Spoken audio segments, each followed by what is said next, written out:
देखिए जगत गुरु तत्वदर्शी संत रामपाल जी महाराज के मंगल प्रवचन। तो परमात्मा ये समझाना चाहते हैं कि जैसे छोटे बच्चे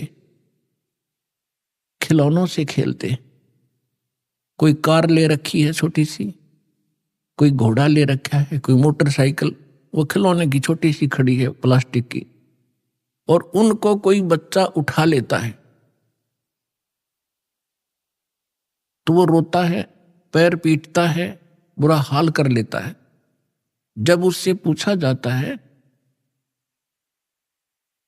कि क्यों रो रहे हो, कि मेरी मोटरसाइकिल उठा दी, वो मोटरसाइकिल, वो इतना खिलौना, उसको ओरिजिनल मान चुका, वो उसकी बुद्धि इतनी ही काम करती है। ऐसी बच्ची लड़कियां गुड्डा गुड्डी का खेल खेला करती हैं। एक कपड़े का गुड्डा बना लेते थे दुल्हा, एक उसकी दुल्हन, और छोटे छोटे कपड़ों के टुकड़ों से उनके सूट के सेट बना दिया करती थी, सैकड़ों की संख्या में। और फिर उस इतने से कपड़े को जो उसने मोड़ तोड़ कर एक सूट का रूप बनाकर रखा हुआ था, अपनी गठड़ी बांध रखी थी, बक्से में रखी छोटे से, उसमें से उसके एक कपड़े ने कोई उठा ले, टुकड़े ने गिनती करती थी। पहले दास ने देखे छोटे छोटे, जब शिक्षा का इतना था नहीं, बच्चे इसी खेल से खेला करती बेटी बहने, तो वो रोया करती थी। फिर उससे पूछते थे क्यों रो रही है, कि मेरी तिल, मेरा एक सूट गायब हो गया, मेरा ने किसी ने उठा लिया। इतना चीथड़ा जाओ, कतरन थी एक। अब दुल्हा दुल्हन का खेल खेला करती थी, ये दुल्हा या दुल्हन। अब जब वो लड़की बड़ी होती है तब उसको पता चलता है वास्तविक दुल्हा और दुल्हन का। जब वो बड़ी हो जाती है फिर वो खेल नहीं खेल सकती जो पहले खेला करती, छोटे छोटे गुड्डा और गुड्डी के खेल को, कभी उसकी रुचि ही नहीं बन सकती। तो इसी प्रकार आप जी जो आज तक खेल खेल रहे थे, संतानों उत्पत्ति, संपत्ति को संग्रह करना, बच्चों का विवाह करना, पढ़ाना, शिक्षा ग्रहण कराना, फिर इनका विवाह कर देना, फिर इनके संतान की कामना करना, संतान हो जावे, फिर हम वृद्ध हो गए, मृत्यु के निकट आ गए, हम बेशक मर जावा, नो प्रॉब्लम। हमने ये सोच रखा था कि सुना सुनाया जैसे हम सुनते थे कि हमारा मनुष्य जीवन का काम पूरा होया। मनुष्य जीवन का तो शुरू भी ना करे आपने, ये तो एक जनसाधारण का काम करे। तो और जो आपको मिलना था, कई हमने देखे पहले जब ज्ञान नहीं था, बुढ़े बुजुर्ग बैठ कर बतलाया करते थे और कहा करते थे, भाई जैसे कोई बाहर का आ जाता था अतिथि, उससे कुशल मंगल पूछा करते थे, फिर संतान पूछा करते थे। वो बताता था कि 2 लड़के 2 लड़की, परमात्मा की दया से 2 लड़के हुए, 2 लड़की हुई, उनका विवाह कर दिया, उनका भी देवता ज्योति होगी, पोते पोती होगी, मेरा काम पूरा होया, भगवान बेशक ठाले। बस इतना सा हमारा ये बुद्धि सीमित होगी थी, एक यो हमने लास्ट एंड फाइनल काम मान रखा था। तो अब परमात्मा के ज्ञान से पता चला कि जो करना चाहिए था मनुष्य जीवन से वो तो शुरू भी ना करे आपने।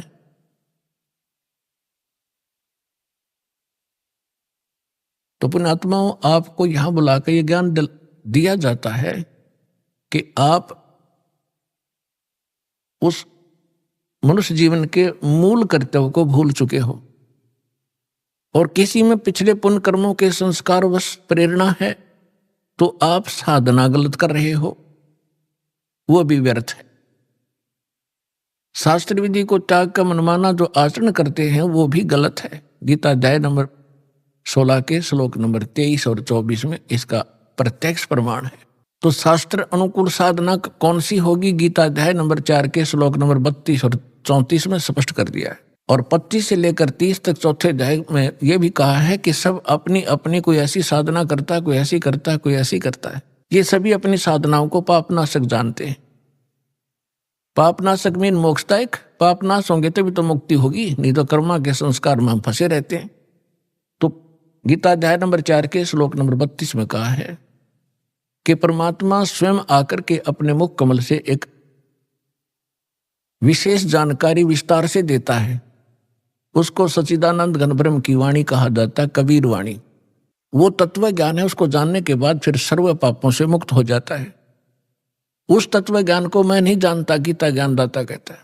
तत्वदर्शी संतों के पास जाकर समझ, उनको दंडवत प्रणाम करने से, कपट छोड़कर सरलतापूर्वक प्रश्न करने से वो परमात्म तत्व के जानने वाले तत्वदर्शी संत तुझे उस तत्व ज्ञान का उपदेश करेंगे। 15वें अध्याय के प्रथम मंत्र में गीता जी में उसका पहचान बताई है कि जो उल्टे लटके हुए संसार रूपी वृक्ष के सभी छंद बता देगा, सभी विभाग बता देगा, वो तत्वदर्शी संत है, सवेदवित। तो इसे सिद्ध है कि जो जब तक वो तत्वदर्शी संत जिन ऋषि महर्षि या साधकों को नहीं मिला, उन्होंने जो साधना की वो शास्त्र विदिता कर मनमाना आचरण किया, और जिस कारण से उनको न तो परमात्मा प्राप्ति हुई और ना उनका कोई स्थायी स्थान प्राप्त हुआ। वो शाश्वत स्थान उनको नहीं मिल पाया। यहाँ का अंतिम लोक, अंतिम मोक्ष स्थल ब्रह्मलोक है, और ब्रह्मलोक में गए हुए प्राणी भी जन्म मृत्यु में रहते हैं। गीता अध्याय नंबर 8 के श्लोक नंबर 16 में इसका प्रमाण है। तो पुण्यात्माओं, ये वो एक नई यूनिवर्सिटी, और जिसमें प्रथम कक्षा से लेकर अंतिम पढ़ाई यहीं पढ़ाई जाएगी, और यही प्राथमिक चिकित्सा से लेकर अंतिम ऑपरेशन तक की यहीं किया आपका जाएगा, यानी अध्यात्म तरीके से। आप जी को यहां क्यों बुलाया जाता है आपको पता नहीं, आप तो बच्चे हो। यहां बुलाने से आपको 5 यज्ञों का लाभ दिलाया जाता है। पुण्यात्माओं, एक जैसे किसान खेत में बीज बोता है, खेत भी संवार दिया और बीज भी ओरिजिनल हो, यानी गेहूं का बोआ है तो गेहूं का ही हो, और गेहूं का भी अच्छा बीज हो, मरे हुए दाने ना हो। बीज बीजने के बाद फिर उसमें और भी बहुत ऐसा प्रोसीजर है जो अनिवार्य है। समय आने पर उसकी सिंचाई, उसमें फिर खाद डालना, उसके अंदर से घास निकालना और उसकी सुरक्षा रखना, तो तब जाकर के वह फसल परिपक्व होती है, तब जाकर के वो 2 दाने घर पर प्राप्त करता है किसान।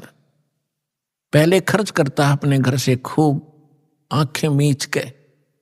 जिस किसान के पास खुद अपने घर पर पैसा नहीं है, बीज भी नहीं है, उधार पैसे लेता है, बीज लाता है कि खेत में बीजता है, खाद भी अपना लोन लेकर डाल रहा है। उसको मालूम है कि आज मैं जो खर्च कर रहा हूं, उधार भी लेकर कर रहा हूं, एक दिन वारे न्यारे कर देगा यह फसल अगर परिपक्व होगी तो।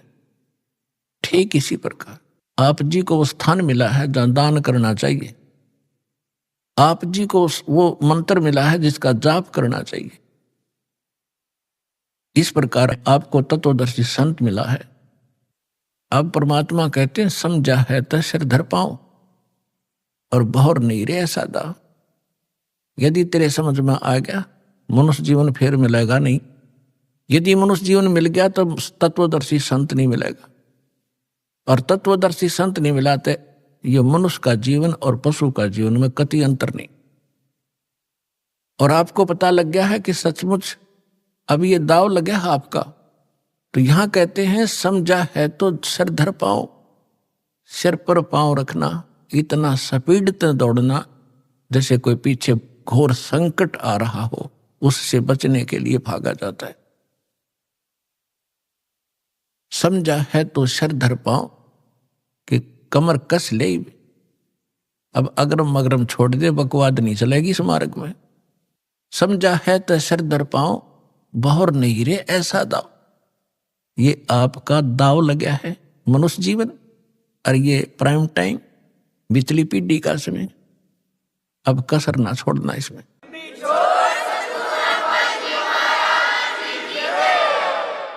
अब आपको यहाँ बुलाया जाता है, आपके जो इस ज्ञान से परिचित नहीं, क्योंकि ज्ञान तो सत्संग माने से, वो सत्संग को एक सेकेंडरी थिंग समझ रहे हैं कि तो ऐसे बाद में देखेंगे, वर्द हो जाएंगे, जब अभी तो छोटे छोटे बच्चे हैं, ये भी तो पालने हैं। ये लोक वेद हमारे दिमाग में घर करा हुआ है। तो जो यहाँ नहीं आते उनकी सोच तो वही है। तो उनकी सोच के, उनके विचारों से आपने दुखी नहीं होना चाहिए। वो कुछ भी बोल रहे हैं, कुछ भी कहें, ये समझ लो बालक है छोटे छोटे, इनको पता नहीं। आपको वो व्यंग भी करते होंगे कि चल पड़ते हैं तीसरे दिन, हैं अपना बालक ना पाले जाते हैं, देखना कुछ दिन में इनका विनाश हो जाएगा, इतना खर्चा करते हैं। तो पुण्यात्मा उनकी बातों में ना आना, परमात्मा के विधान के अनुसार अपने आगे कदम बढ़ाना। फिर कुछ दिनों में देखना आपके घरों में इतने सुख होंगे, इतनी बरकत होगी, वो पड़ोसी जो नाम नहीं ले रहे वो देखा करेंगे झुक झुक के, ये ल्यावे कहाँ से हैं। अब पीछे हमारे भक्तों के साथ भी ऐसा ही यहाँ हरियाणा में होने लगा। कोई कहता ये तो वहाँ जाते हैं क्रोथा आश्रम था पहले, और उस महाराज से पीछे पैसे लाते हैं, तब इनके ठाठ हो रहे हैं। महाराज यहाँ मशीन ला रहा पीछे छापन की मैं था भिखारी, तुम्हारे पैसे में बैठा हूँ। तो दास का प्रोसेस, परमात्मा का वो मार्ग है जिससे ये प्रफुल्लित होंगे। और ये काम भी करते ना दिखते, 10वें दिन सत्संग में जाते रहते हैं, और इनके सारे ठाठ हो गए, कार भी ले ली है, मकान भी बढ़िया बना लिया। परमात्मा के नहीं कर सकता। अपने आत्मा विचार करना, अपना भगवान इतने सुना था, देखा नहीं था, और भगवान के गुण आपने सुने थे, प्राप्त नहीं हुए थे। आपको यहाँ कदम कदम पर महसूस होगा यहाँ भगवान है, परमात्मा ये काम करया करे, राज होने लग रहे हैं आपके घरों पर। तो आप जी को यहाँ बुला के आपको यहां अमृत पिलाया जाता है, आपकी आत्मा को स्वस्थ बनाया जाता है।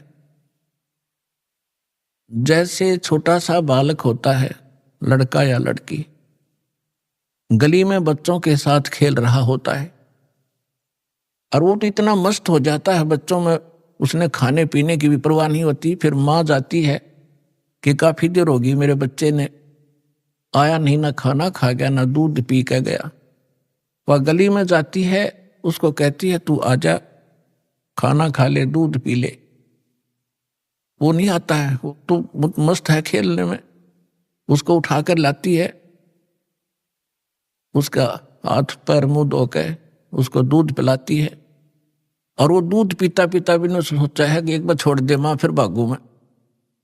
लेकिन वो नहीं छोड़ती है, उसको पेट भर के और फिर छोड़ देती है कि ले तू खेल। तो इसी प्रकार आपको यहाँ बुलाया जाता है, ये आत्मा का आहार आपकी आत्मा को यहाँ खिलाया और पिलाया जाता है। फिर आपको छोड़ दिया जाता है कि जाओ खेल आओ तुम, और फिर आ जाइए थोड़ी अगले महीने। अब उस बच्चे को मालूम नहीं कि माँ इतना क्यों संघर्ष कर रही है।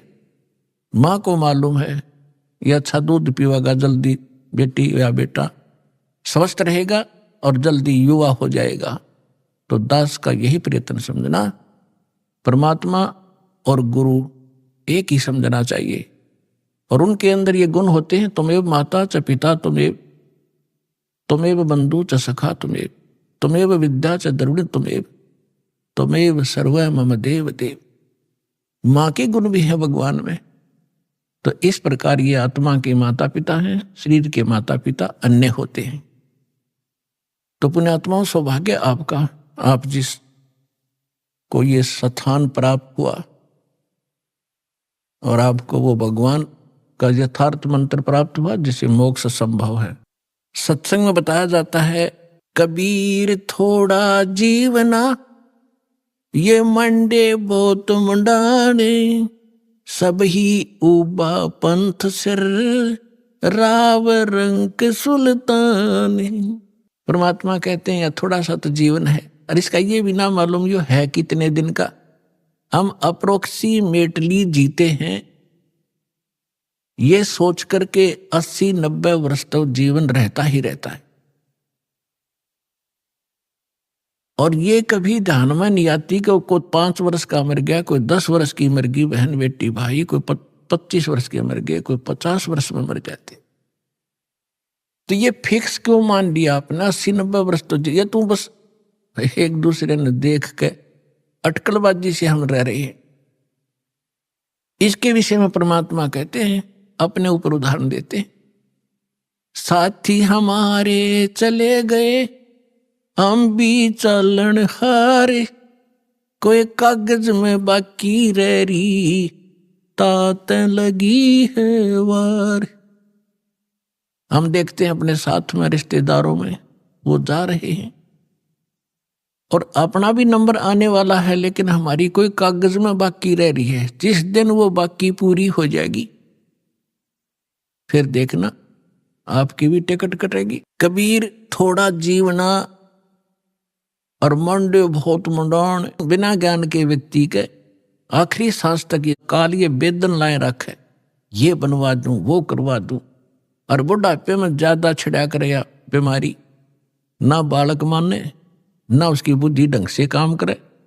बच्चों के बीच में बेमतलब वृद्ध आदमी टांग अड़ाए रखा करे, नो कर लो नाश करोगे तुम, फलाना ऐसे कर दिया। अब उस समय में जब बच्चे सियाने हो जाते हैं वो अपनी सूझबूझ से बहुत अच्छा ही करते हैं, और होना उनका वही है जो उनकी किस्मत में लिखा है। तो उससे परमात्मा कहते हैं कि रहना थोड़े से दिन है और ना जाने कहां तक कि तू एस्टिमेट लगाए बैठे हैं, ये कर दूंगा वो कर दूंगा, एक कोठी बना दूंगा, 2 प्लाट ले लेता हूं। परमात्मा कहते हैं ये बिना ज्ञान के डले ढोरे हो तुम, 1 मिनट का भरोसा नहीं और मुकदमे कर रहा जमीन पे। कौरव पांडव लड़का मर गए इसी पृथ्वी पे, या यही रहेगी और वो सत्यानाश करवाएंगे। इन्हीं एकड़ जमीनों पर, इन किलों पर जो आज आप कब्जा करे बैठे हो, अरबों खरबों प्राणी मर गए इनको अपना मान के। काया तेरी है नहीं ये माया कहां से हो, चरण कमल में ध्यान रखो भाई इन दोनों को खो। ना काया तेरी, माया कहां से होगी जिसको ठीक है चिपका बैठा। उसके लिए परमात्मा कहते हैं भगवान के चरणों का चिपका रहे, भक्ति करता रहे। और जब तक यहां रहे इसको समझ ले एक रेस्टोरेंट है, और जैसा भी रेस्टोरेंट तुझे तेरे भाग में मिला है उसमें सब्र कर, संतोष कर, अपना टाइम पास कर। जो उद्देश्य लेकर तू उस रेस्टोरेंट यानी धर्मशाला में कोई कमरा बुक करा कर रह रहा है, उसका उद्देश्य क्या था, वो उद्देश्य यहां बताया जाता है। ये तन सराय धर्मशाला, ये तन सराय में जीव मुसाफिर करता रहे दिमाग रे, रात बसेरा कर ले डेरा चले सुबेरा त्याग रे। इस संसार रूपी शहर में और इस शरीर रूपी एक धर्मशाला आपको ये कमरा मिला हुआ है। ये किस लिए लिया आपने? आप यहां कोई व्यवसाय करने आए थे। राम नाम निज सार है, राम नाम निज मूल, राम नाम सौदा करो, राम नाम ना भूल। हम ये सौदा करने आए थे राम नाम का, और वो हम भूल गए इस सराय में और बकवाद करने लग गए। कोठी बना लूं, बंगला बना लूं, घुट्टी ला लूं, डीजे बजा लूं। ये कोरी बकवाद हैं। एक जो विद्यार्थी अपने विद्या ग्रहण ना करके शराब पीवे, सिनेमा देखे और सैर सपट्टे को घूमता रहे तो वो उसके लिए हानिकारक है। इसी प्रकार मानव शरीर प्राप्त प्राणी एक विद्यार्थी है, और विद्यार्थी को अपना वही कार्य करना चाहिए जो उसका होता है। हम उसको भूल गए और काम बकवादों में लगे हुए हैं, तो जिस कारण से हमने अपने असंख्य जन्म नाश कर दिए। तो पुण्यात्मा, आपका सौभाग्य है कि आपको ये मार्ग मिला, ये ज्ञान मिल रहा है। और ये ज्ञान ऐसा है आपकी आत्मा को झंझोड़ कर धर देगा, क्योंकि इसमें दोनों गुण हैं। एक तो आपके पाप नाश होंगे इस अमृतवाणी से, जो दास के मुख से जो बोला जा रहा है, चाहे वो टीवी के पर, चाहे कोई सीडी कैसेट में, इसका प्रभाव आप पर विशेष होगा। और यही वाणी आपने सुनते कबीर पंथिया नर फलाना नकरा कितने को बरस हो गए, किसे का असर नहीं। सत्संग में बैठे तो ना डलाए जाएंगे, हाँ सही है, जाते वो एक कर्म करेंगे जो ना करने चाहिए, क्यों उनका असर उनका हो ही नहीं सकता, वो अधिकारी नहीं है। एक राजा की रानी ने गुरु दीक्षा ले रखी थी, राजा इसका विरोधी था कि ये गुरु गरु ऐसे होते हैं, औरतों को बहकाए रखते हैं, इनसे पैसे ऐंठते रहते हैं। तो वो इस बात के पक्ष में नहीं था, लेकिन अपनी धर्मपत्नी के सामने वो घना विरोध भी नहीं कर पाता था। बार बार यही कहता था कि क्या रखा है गुरु बनाने में, भक्ति यहां कर लिया करो। तो वो कहने लगी जी मैं तो घना उत्तर जानती नहीं, आप गुरु जी के पास चलो, एक बार उनसे पूछ लो। उसने कुछ दिन के बाद सोचा चल इसके गुरु जी ने कह दूं, इसके सामने सुना दूंगा दो चार, फिर तो इसका मन हटेगा कुछ। चला गया गुरु जी से ने, गुरु जी के पास जाते ही वो तो संत तो ये कहते हैं बच्चा भक्ति करो, परमात्मा का नाम लिया करो।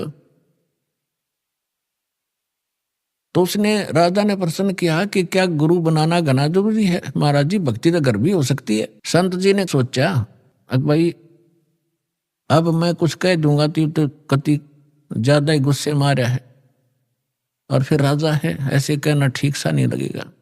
उसने कहा जी देखो अब मेरे पास समय नहीं है, मेरा अपनी क्रियाक्रम का समय हो गया है, मैं कभी आपके घर पर आऊंगा और तब आपको बताऊंगा, विस्तार से पूरी डिटेल बतानी पड़ेगी, बहुत लंबा चौड़ा विषय है।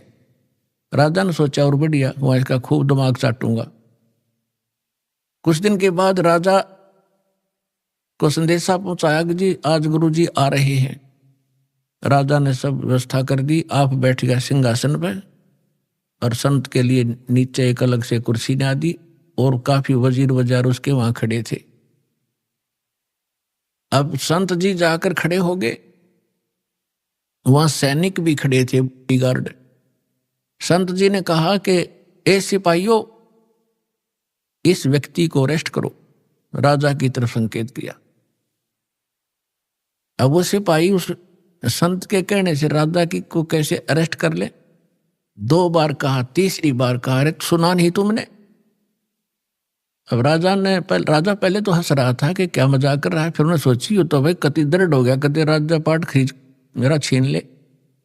राजा ने कहा सैनिकों अरेस्ट करो इसको। इतना कहना ही था, उस बाबा जी की दोनों तरफ तो बांह पकड़ ली सिपाहियों ने, चरचरा नाक है, और ये इंतजार कर रहे थे अब क्या आदेश है नेक्स्ट। तब संत ने कहा कि हे राजन गराय आदमी की नो बेइज्जती करवाया करें। तो उस राजा ने कहा कि आप क्या कह रहे थे? कि मैं आपके प्रश्न का उत्तर देने आया था जो आपने उस दिन किया था, ये उत्तर दे रहा हूं मैं आपका। ये क्या खाक उत्तर दिया? राजा ने कहा कि मुझे छुड़वा तो दे, फिर मैं कुछ बात बताऊं। तो उसने कहा छोड़ दो, उन्हें छोड़ दिया, खड़े हो गए दूर। तो राजा संत ने कहा कि देखो जी आप राजा हो, ये आपके सेना है। अब ये शब्द मैंने कहा था जो आपने बोला, मैंने कहा था इसको अरेस्ट करो, ये टस से मस नहीं हुए, और यही आपने बोला था, इसने मेरे को उठा लिया ऊपर ने। तो ये आपके वचन से काम करेंगे, आपके वचन की शक्ति से चलते हैं। इसी प्रकार अध्यात्म मार्ग का मैं महाराज हूं, और जो वचन मैं कहूंगा वो क्रियावान होंगे। आप जैसे थे 100